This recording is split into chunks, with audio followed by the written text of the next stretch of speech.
Hello, welcome to FreeFX. Today is Friday the 9th of September, which actually happens to be International Technical Analyst Day. I'm a member of the Society for Technical Analysts and based in the UK, and today is to celebrate technical analysts around the world. So if you want to find out more about it, just sort of go out and look up STA and see what they're about. So that's my little shout out for the SDA. And the other thing today, of course, is that in the UK, you've heard the news that the Queen Elizabeth has passed away. And so we've had a lot of media coverage of the events following her passing. And today was all about the royal family preparing for succession to the throne by Prince Charles, who's now King Charles III. And why am I saying that? Because it's a very strange thing to sort of be doing normal everyday things like this video on a day like this. But in terms of what happened in sort of UK terms, there's not been any sort of market crash or major sort of event. Yes, the FTSE was up, FTSE 100, but so was the S&P 500. So without further ado, what I'm going to introduce today is the topics for the video. First thing I'm going to talk about is the week. Second thing I'm going to talk about is the rally we had today. Well, I'll call it a rally, but we'll come back to that. So, and the third thing is what's going to happen next week, with a look at a few technical indicators and analysis of their relevance in terms of this particular index, the S&P 500, and how we can sort of divine what may happen based on that. Of course, we'll have a look at the fundamentals a little bit behind it. And the main thing today is for me to kind of look at how I think this is going to play out based on what I said the last time as well. So let's start with the daily chart of the S&P 500. You can see we've had 3 days, a 3 days trot up, and this is, fine. It's just 3 days, really. You need to kind of consider the wider trend. Now, of course, this is a little bit sort of out of the blue because we had a sort of longer stretch from 17th of August, roughly. And that's going to be the main focus for me, is to get those shorts off the table that I had on, and then some older shorts here from kind of mid-July, still kind of hanging there, and added one as well. So I've actually re-entered short here because that's an area that I'll show you on the sort of Bollinger Bands how that looks. But most important of all, on the daily chart, you'll see here that we have, not the ads obviously, we have the ATRs actually, as I said, just around the non-farm payrolls day, which would have been here the 2nd of September. We crossed back up the 70 mark, and that means that we are now at 72.5. Now, I've mentioned this before and I'll mention it again. Why is that important? Because if you look back, for example, here in January, the start of the downtrend we've seen, we had this crossing upward, and that's been the sort of basis for that massive then descent. Obviously, there are variations of that. It's not always that sort of 50-50, goes up one way and the other, and depending on the ATR, but it's generally, if you look at that level going back all the way through into the pandemic, in 2020 and 2019, it's a very significant level. So when you're below it, that's your kind of uptrend honored, and then as you go higher, and that's usually what happens in terms of getting that downtrend started. Now, just to say that this is a very particular situation because we have crossed over the ATR, but we haven't quite confirmed things with the other very important indicator, which is not really an indicator, more like a gauge of risk and so on. So let's find out what the VIX is doing. Well, the VIX obviously had a long way down here in June through July when we had that sort of slight uptrend, as you can see, because the VIX is based on the S&P, therefore they are a mirror version of each other almost. And you can see that as we had this recent pickup in the last 3 days, the VIX has sort of stalled that ascent above 20. We're still elevated, 22.7. So we're still above that 20 number, but we had got up to here, which was sort of 26.7, almost 27 in fact. And so that needs to make progress. But if you look back here, where were we? Down in April, May. So March, April, we got up to these numbers. So it was 24, 25. Back down here just for a few days. And then the big tick came. So I think this is quite normal under the circumstances. We're kind of building that uptick. So that's how it's going to play out. That's fine.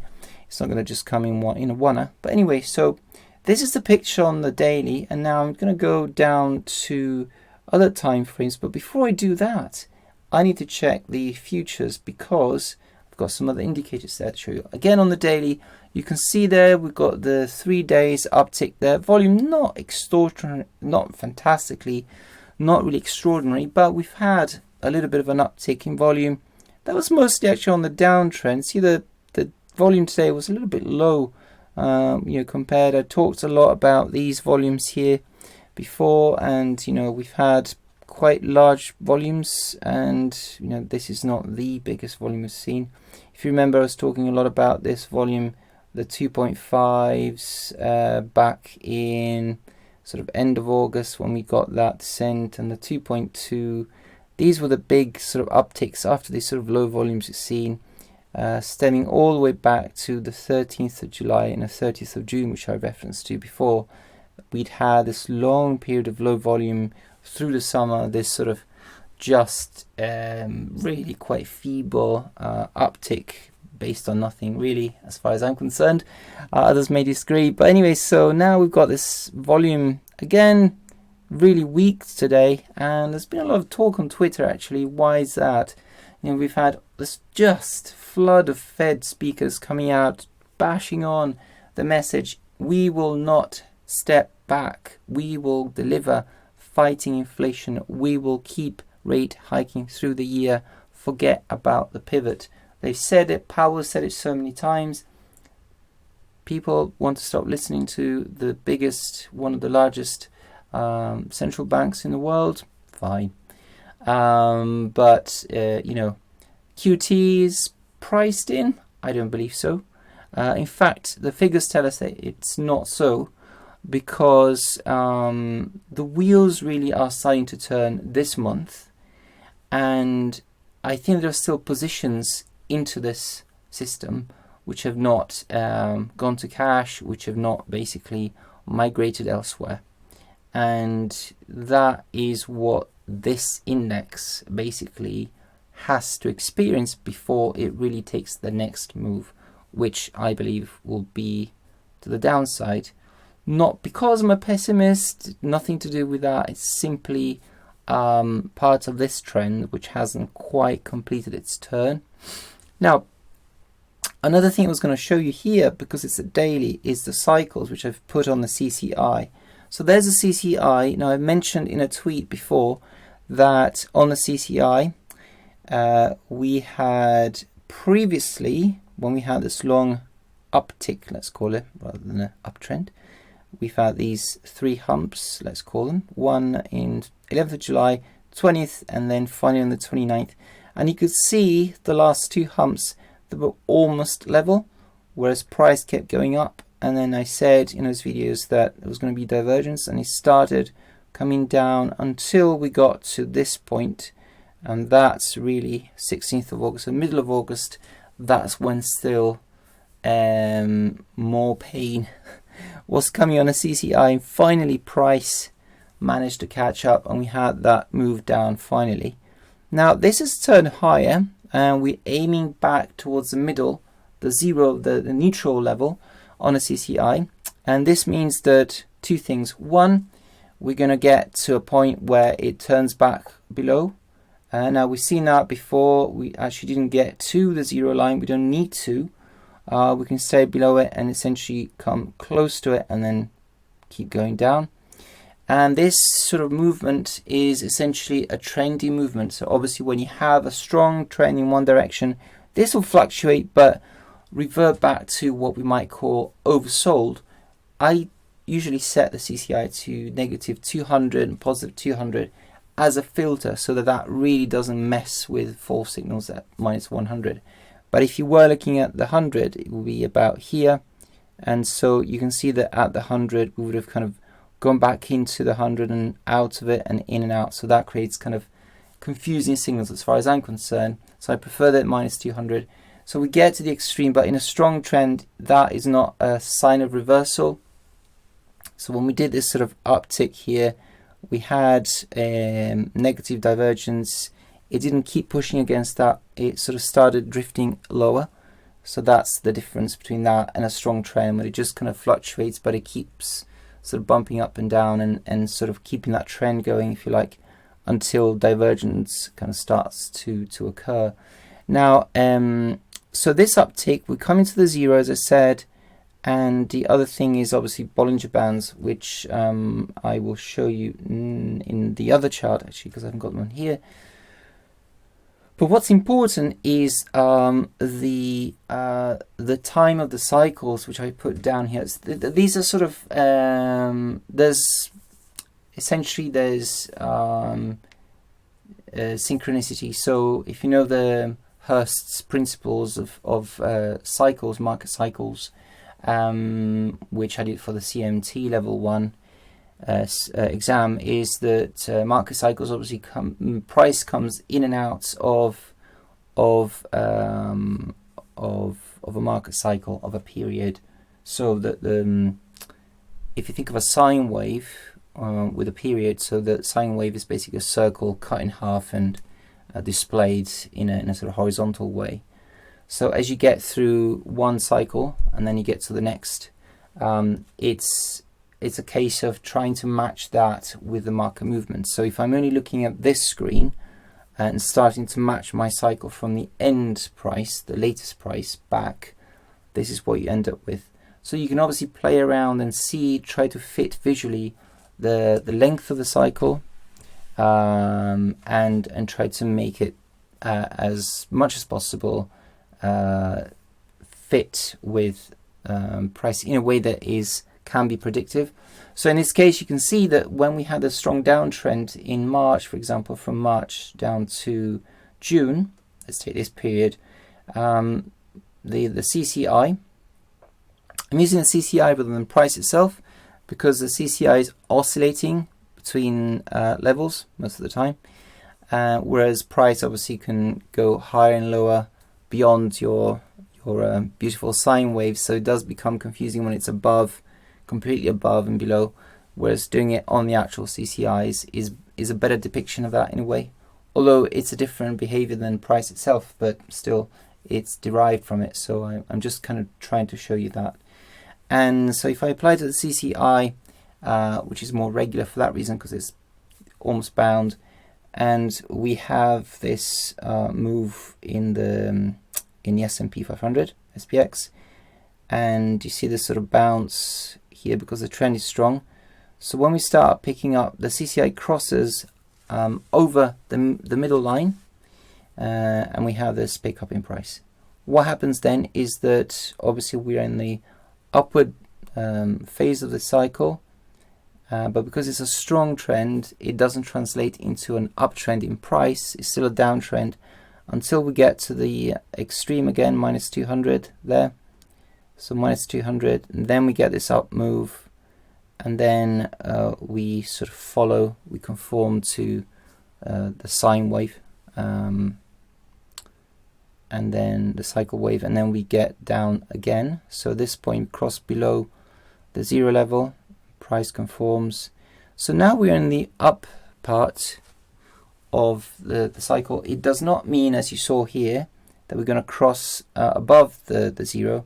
So what will happen here, in my view, the continuation of downtrend should have this CCI coming near or to the zero, or even slightly above it, and then return below and just move up and down, and then maybe move towards that up cycle, but then kind of stay down, a bit like this, move towards but then stay down. So there might be a small peak like this hump here in end of May, beginning of June. So that means that we have another wave. How long that might be? Well, if you measure the size of this, it's from the 1st of July to the 1st of September, so 2 months. So we might get us into, when it crosses below the zero again, 20th of October, something like that, maybe. So that's the length I'm seeing this downtrend continuing into late October, let's say. Obviously the next big thing is the FOMC rate decision, 21st of September. So that's obviously going to be a big part in this trend resumption. Unfortunately, we have to be very patient sometimes. But we have stuff happening next week, which is this. So we have a lot of stuff happening next week. Let's look at it. Economic calendar for next week. These are all the US centered events with high impacts measured or predicted.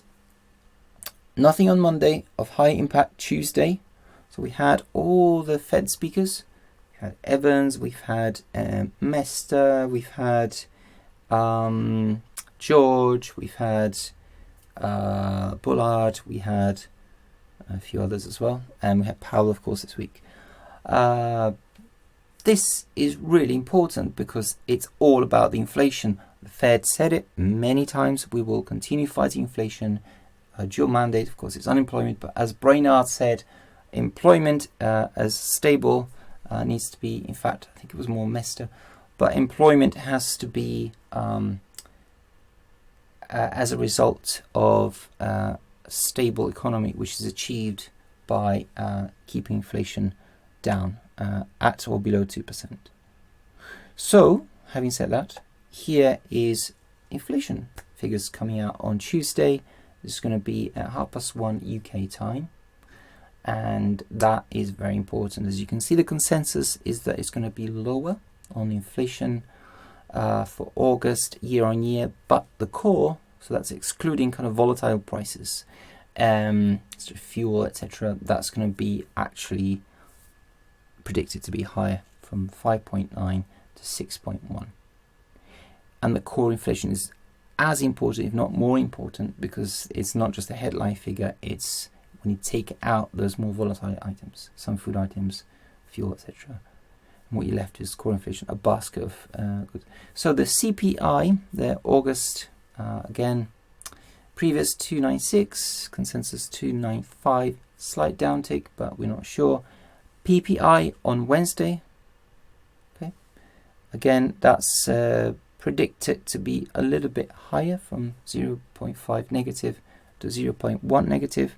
Then we've got Thursday is our retail sales. What else we got? Jobless claims initial, jobless claims 4-week average, continuing jobless claims, retail sales, and then the Michigan consumer sentiment survey, and that's on Friday to finish the week. Consensus has it higher at 60. Previous was 58.2. Now it's interesting because that obviously speaks to those recession fears that people have been Googling and looking up, sort of trying to gauge, are we in a recession? The National Bureau for Economic Research, NBER, in the US, is the one that officially confirms if we're in a recession or not. They haven't come out and say, yes, we're in a recession or not yet. So, but technically speaking, the first 2 quarters of the year were negative, so a contraction has occurred for the US. However, you know, there've been discussion about that from the Treasury, from Secretary Yellen, Janet Yellen, former Fed chair, saying that we're not really in a recession, and so on and so forth. So really, it's about the inflation at this point, not so much about a recession and jobs. It's about the inflation. The Fed are determined to take that inflation down because it's hurting a lot of businesses, and some of it will be external pressures like the supply side, you know, the external energy forces in terms of the cost of fueling businesses which are very heavy users of energy. Think of heavy industry, metal works. Think of all the service sector, bakeries, for example. I mean, how many of us rely on baked products, whether it's sandwiches, whether it's bread, just bread, and lots of other related food industries that have ovens or other sort of high energy consumption. Their bills are going to be sky high. So that's really important to bring that inflation down, as well as dealing with energy costs, obviously, as a separate issue. But it all helps really, because it will bring down the cost of living, essentially. So that's the hope. I mean, it's a bit simplified. It's more complex than that, obviously. But so going back to so that's the market events that are coming up. And so leading up to the FOMC rate decision, which is priced at something like 78% probability of a 0.75% rate hike. We have this amazing cycle here that says that this downtrend will continue. Now, if the inflation figures come out really not as predicted in terms of the headline inflation, and maybe worse than predicted for the let's say for the core inflation, we could be that core inflation is higher still than predicted, etc. So these are drivers, obviously, because it really gives fuel and sort of ammunition, let's say, to the Fed to say, see, we really know what we're doing. Just trust us. This is the right course of action, and we can't wait for this or that bit of data to tell us, oh no, now it's coming down, now it's going up. We need to bring it right down to the target of 2%, or as close to that, before we can relent on all the different sort of stages of this QT plus rate hikes. So next as well is, I mentioned volume, but OBV, on balance volume, is not just kind of volume per se, but it's on balance volume. And I mentioned in a few videos before that we can use this to gauge basically where smart money is moving and where the price is sort of agreeing with it tends to be delayed. So I mentioned before divergence, and this divergence was clear when price was going up in July and OBV, on balance volume, the indicator was leading down. And then we got to this point and price actually then turned. Now we have this uptick, but we are still very much within this essentially this downtrend on the OBV.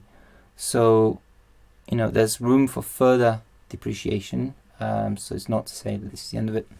So this is not a buy signal here, just like it wasn't a buy signal here necessarily before this little bit of a trend started, the relief rally, let's call it.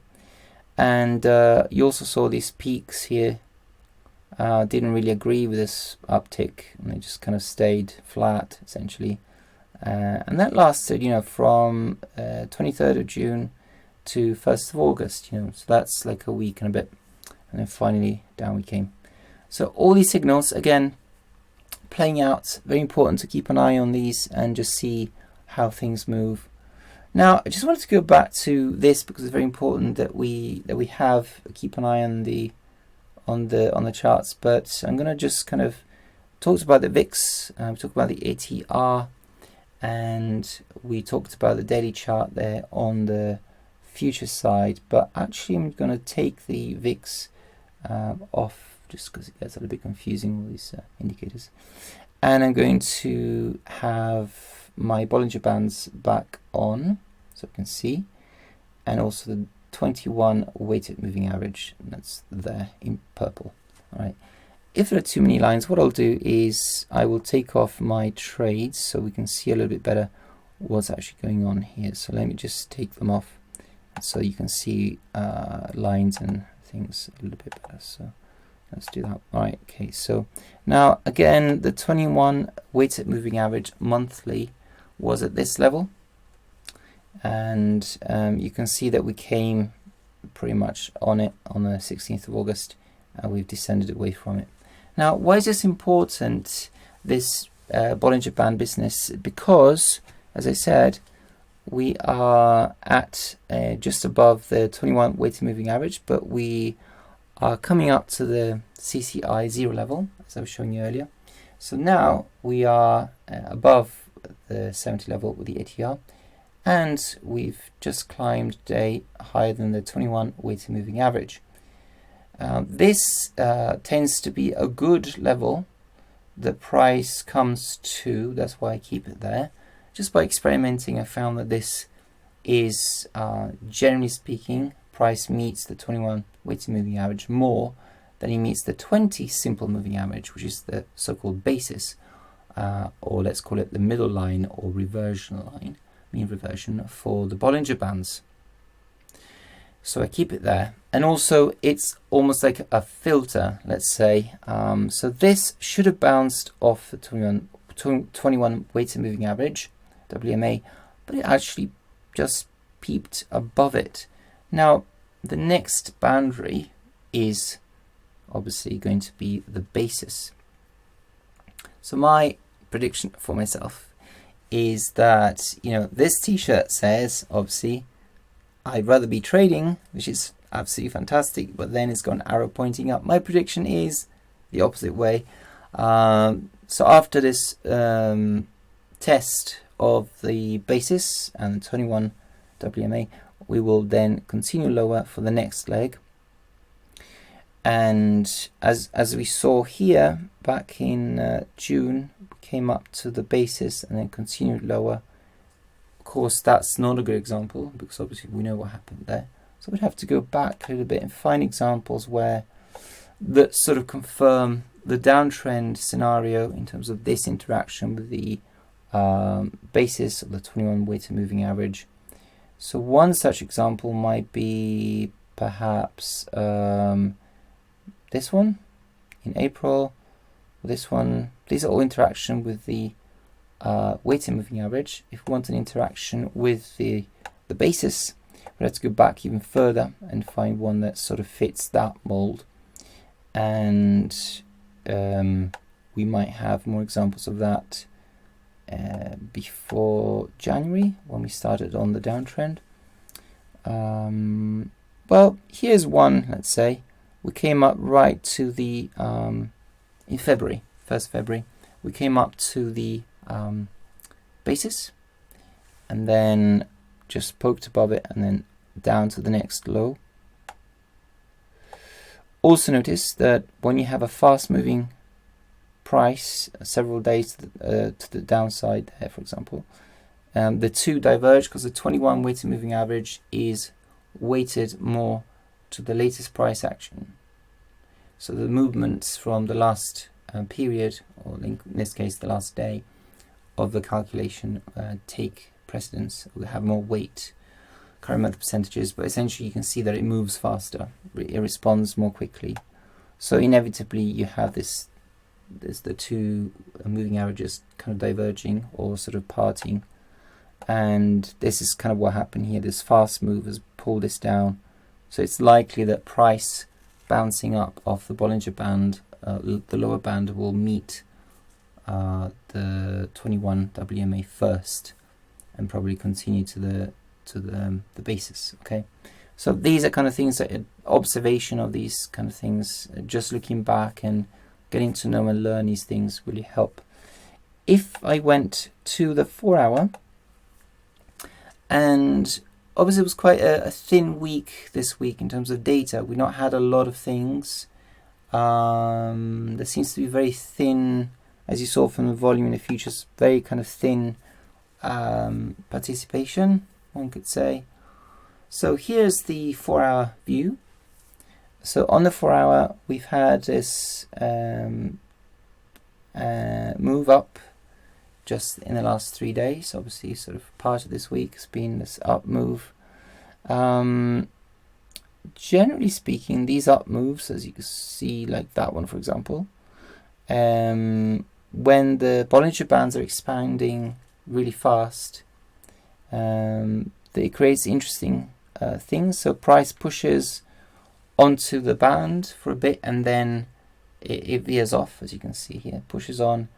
But the band continues to expand, obviously. So the maximum point is after that price pushing down quickly. And then you see that expansion there. And it contracts again. So this is going to expand further, even as price will pull back. So if I had to sort of illustrate that, it would be something like this. Price begins to pull, and the Bollinger Band continues to expand for another bit, and then they will start converging again. That's the Bollinger Bands there kind of converging after they continue to expand, but price is, because they're lagging, so price already contracted before that. Okay. Now the interesting thing about that is the ATR. You can see it's sort of dropped a bit, okay, because obviously price is pulling up. But interesting, if I just got rid of that for a moment, and let's get rid of it for a moment, and put CCI there, for example. Let's put the CCI again, just because it's quite a useful one to have. Problem with the futures chart is that it's limited in space because the contract's rolling up to a point and then going back, it would be what we call synthetic. It sort of does it with the price a little bit. You can see like a faint, but it doesn't really do it with the indicators because it's not really a true reflection of. So we can't really do it back in time. Whereas the spot market, like the SPX, it's continuous. So you know, all the way back. So now that's the CCI, but I have to change it to, you know what, 200 and minus 200. So I'll just change that quickly. It's not going to be my favorite color scheme, but it's just to kind of give you a quick sense of where we are. So that's kind of where we are, and it has to be also, one more thing, it has to be 21 to make it exactly the same as everything that I've talked about in all my videos using CCI. Okay, so that's it. Okay, so you can see on the 4 hour that we've got to the 200 level there, and then right down, sort of poke below the 200, and we've built up an upward swing this week. That was on Wednesday. But what happened here, if I just sort of delete these horrors, maybe just sort of take that off, back to this, and just try to kind of delete all these squiggles. I was just to illustrate the point of Bollinger Bands interacting with price and how it's a slight delayed reaction to price. So I'll take these off just to make a bit of room, and what you see is that we've got a flat line essentially. If I just use this again, and there's the flat line basically, or it's not, if not a flat line, certainly it's just actually sloping down, and price is going up at this point. So we have this divergence already. Now it's not always a sign of things sort of turning, but it's that divergence that's gone on for half the week, essentially from Wednesday to the end of this week. And so that usually bodes well for a move in the opposite direction. For example, if you see this, you know, that lasted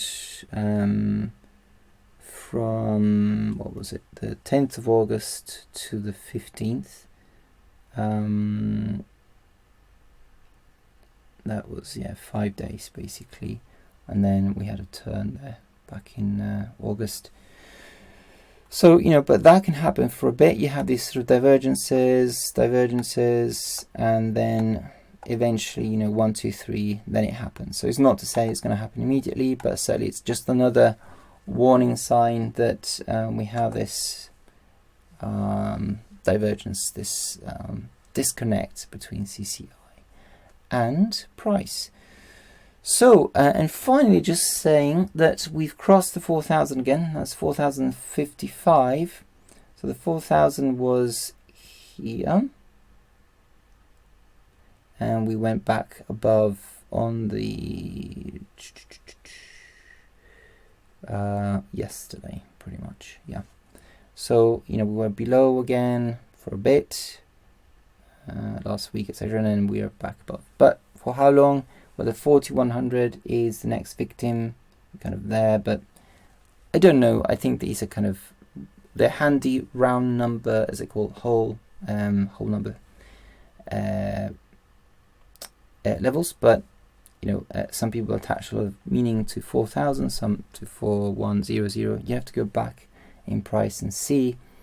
But because, you know, these so-called bear markets or downtrends in an index like this come round not that frequently overall, then we don't have a lot of examples of them. So in terms of levels for a downtrend, it's kind of hard to compare because we've been up and up and up for like 13 years overall, for example. So it's kind of difficult since the great financial crisis. So that is to say that next week should be interesting with the inflation, etc. and see how we go. Hopefully the whole scene won't be as anemic this week, because this little spindly trickle higher hasn't really meant much in terms of the general trend. It's been a bit of a disappointment really for continuing to profit from the downtrend, and a disappointment for people who want this to be a reversal to the next, you know, 10-year climb or whatever. It's certainly not going to be the case. I don't think that this is enough to justify pouring in hedge funds and money managers' money and clients' money into an index at this point.